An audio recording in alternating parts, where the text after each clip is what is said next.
விஜய் தலைமையில் தமிழக நலக் கூட்டணி பாஜக திமுகவுக்குத்தான் லாபமே.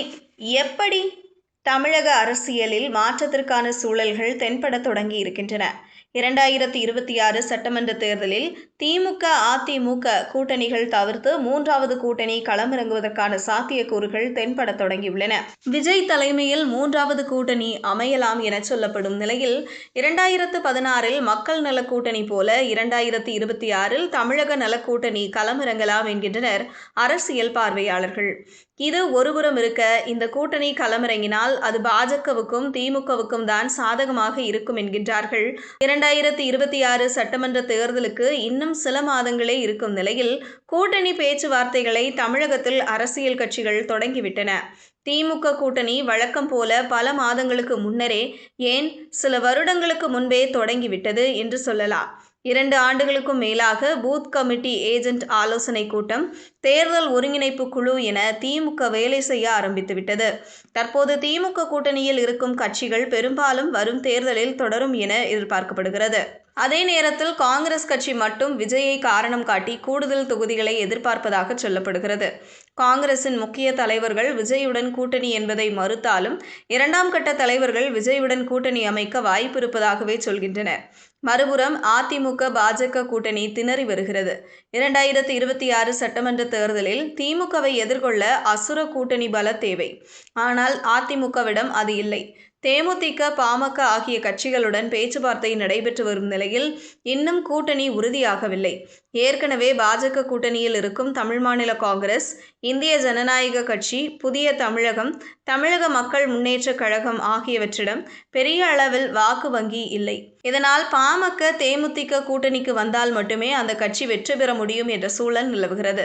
நாம் தமிழர் கட்சி சீமான் பற்றி சொல்ல தேவையில்லை. தனித்துதான் போட்டி என்று சொல்லிவிட்டார். 1% ஆரம்பித்து தற்போது 8% வரை அந்த கட்சியின் வாக்கு வங்கி உயர்ந்திருக்கிறது. அதுவும் தனித்து போட்டியிட்டு என்பதை கவனிக்க வேண்டும். இந்த தேர்தலிலும் 234 தொகுதிகளிலும் சீமான் தனித்து வேட்பாளர்களை களமிறக்குகிறார். இந்த தேர்தலில் 8லிருந்து 10% வரை சீமானுக்கு வாக்கு வங்கி கிடைக்கும் என எதிர்பார்க்கப்படுகிறது.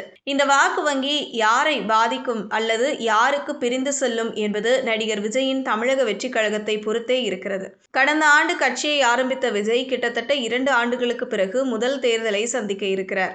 விஜய் கட்சி ஆரம்பித்த புதிதில் அவரது அரசியலில் பல குழப்பங்கள் இருந்தது. இதனால் யாரும் அவரை தேடி செல்லாத நிலை இருந்தது. கரூர் சம்பவத்திற்கு பின் ஓரளவு அரசியல் குறித்த புரிதல் விஜய்க்கு ஏற்பட்டிருக்கிறது. மேலும் செங்கோட்டையன் அந்த கட்சியில் இணைந்த பிறகு சில மாற்றங்கள் தென்பட துவங்கியிருக்கிறது. ஆட்சி அதிகாரத்தில் பங்கு என தமிழகத்தின் பெரும்பாலான அரசியல் கட்சிகள் பேசி வரும் நிலையில் விஜயுடன் கூட்டணி அமைக்க செங்கோட்டையன் பேச்சுவார்த்தையை துவங்குவார் என சொல்லப்படுகிறது. தற்போது இருக்கும் காங்கிரஸ், பாமக, தேமுதிக தொடங்கி விடுதலை சிறுத்தைகள் வரை அனைத்து கட்சிகளுடனும் பேச்சுவார்த்தை நடத்தி தொகுதி பங்கீடு வரை சென்றவர் செங்கோட்டையன் என்பது அனைவருக்கும் தெரிந்தது. அது மட்டுமல்லாமல் ஏற்கனவே அதிமுகவில் இருந்தும் பாஜகவில் கூட்டணியில் இருந்தும் வெளிவந்திருக்கும் டிடிவி தினகரன், சசிகலா, ஓ பன்னீர்செல்வம் ஆகியோரும் தனித்தனி அணியாக இந்த தேர்தலை சந்திக்க இருக்கிறார்கள். ஒருவேளை விஜய் தரப்பில் இவர்களையெல்லாம் சேர்த்து ஒரு புதிய கூட்டணியை உருவாக்கினால் என்ன மாதிரியான பாதிப்புகள் ஏற்படும் என பார்க்கும்போது அது திமுக, பாஜகவுக்கு தான் சாதகம் என்கின்றனர்.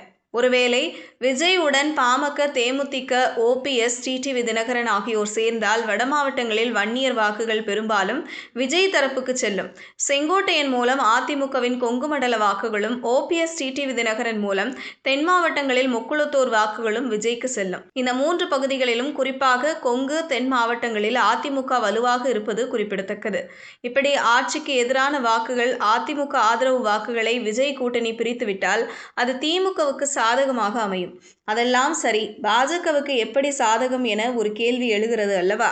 உண்மையில் தமிழகத்தில் ஆளுங்கட்சியாக இல்லாவிட்டால் சக்தி வாய்ந்த எதிர்க்கட்சியாக வரவேண்டும் என்பதுதான் பாஜகவின் எண்ணம். அதற்கு இடையில் நிற்பது அதிமுக மட்டுமே. ஒருவேளை இந்த தேர்தலில் அதிமுக தோல்வியை சந்தித்தால் எடப்பாடி பழனிசாமி நெருக்கடிக்குள்ளாவார்.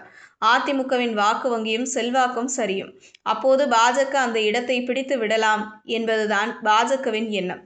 இப்படி ஒருவேளை விஜய் தலைமையில் மூன்றாவது கூட்டணி அமைந்தால் அது திமுகவுக்கும் பாஜகவுக்கும் சாதகமாக அமையும் என்கின்றனர் அரசியல் பார்வையாளர்கள்.